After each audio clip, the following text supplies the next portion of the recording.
Run wang lat ka goy du angwan indial din ji shawa kunal gwai dal dial ken go ke din al per kan shang lat ken goy du run wang lat ka goy du angwan indial din ji shawa kunal gwai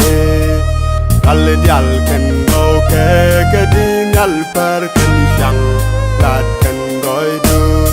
She wants a change and no kunal gwai alam parkeshi and jinpara She wants a change and no kunal gwai alam parkeshi and jinpara and God we want the burning and the goy poster What the queen gray party goes down in Kunal Gwai But Dini can walk and can do poster The golden just to say three palms in Kunal Gwai And I shall like when do take that train and do Jangalo and send the 12 get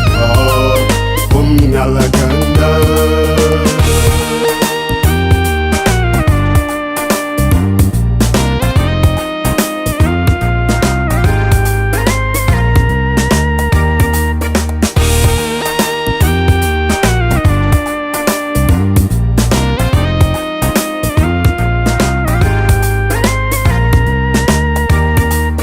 You can la jayro ka ngay qua đầu cần xin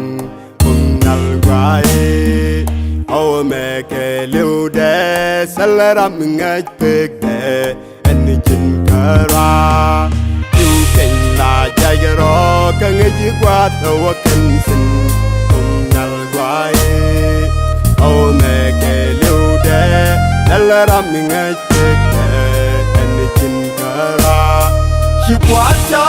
Cheja ketano Kunal gwai Alam parkeshi and jinpara She wants a change and no kunal gwai Alam parkeshi and jinpara And God we want the burning and the goy poster So what the queen may party goes down in Kunal gwai Poster, the golden